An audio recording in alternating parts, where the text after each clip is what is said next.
Matt, and we are back for UFC Norfolk. Listen, this card is loaded top to bottom with plenty of UFC debuts. We're really excited about it. And last week, Matt, we are back in the groove. I went 10 of 12 with my UFC picks over on the Auckland card. Matt, you went 8 out of 12. Listen, I'm taking the trophy back, but listen, also, we have a lot of big things planned for 2020. There's a chance for you at home, the viewer, to get a chance to win our Canadian Fight Night Picks Prediction Championship. And listen, we've got a lot of different things rolling out this year. But look, our first fight on the card, on the prelims, we have Sean Brady coming at us undefeated, taking on Ismail Naurdiev. And listen, Matt, Austria's Naurdiev. He's got another nickname, and instead of El Fenomeno, it's pretty close by. It's the Austrian Wonderboy, and this is a guy that on the regional scene, if you want to call it the regional scene, competed with multiple different promotions, had a stint with ACB. That's where a lot of people came to know him before he joined the UFC. This is a kid that has a great record. He's 19-3. He's 2-1 in the UFC. The one loss coming in a tough, really weird fight if you look at the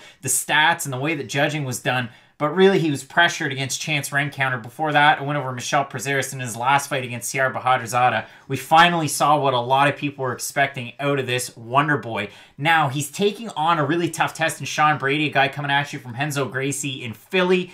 Like I said, undefeated, former Cage Fury champion. Mixing my words here.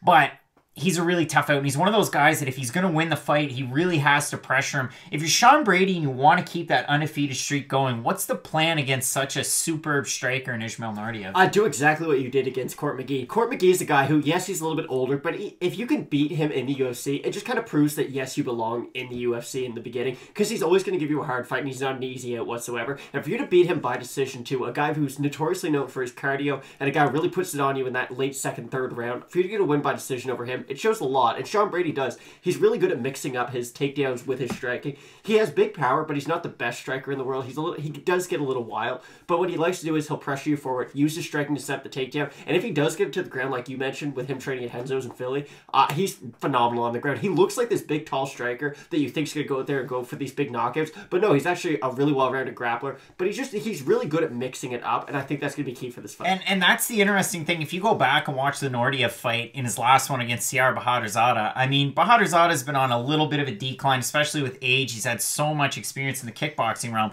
Naurdiev put it on him on the feet, but also he pressured him. He was able to take the fight to the ground as well and land quite a few strikes. Matt, if we look over at the odds, Naurdiev's coming in here a -130 favorite. You've got Sean Brady at +105. If we look over on Tapology at a 557 votes, 67% of fans going with Naurdiev to win. 83% of them believe he's going to win by decision. How do you see this fight going? Because the odds are very close. This is a flip of a coin to me. So I'm actually going to pick the underdog. I think Sean Brady's going to win for the only reason that Naurdiev hasn't really looked like the guy who everyone talked about before he came into the UFC. He was this big finisher, but ever since he's come to the UFC, it's kind of like he paces himself because he's worried he's going to get tired in the third round. Even though it hasn't been an issue for him so far, he just kind of paced himself in a weird degree where you always feel like when the fight ends, he had that extra thing to give. So for that reason alone, I'm going to pick Sean Brady. Yeah, I mean, and that's a great point. Out of 17 fights that he had outside of the UFC, he won 16 by finish, 11 by knockout, 5 by by submission. I'm having a rough go here. Really but Matt, like I said, this is a flip of a coin to me because if Sean Brady can really pressure the fight, I think that's his key to victory. And like you said, I mean, he's a +105 underdog, very, very close. I'm going to side with the favorite Ismail Naurdiev here. If he's able to control distance, that's going to be the key for him. But we've seen it where he's been taken to the deep waters. It didn't work so well against Chance Rencounter where he's pressured.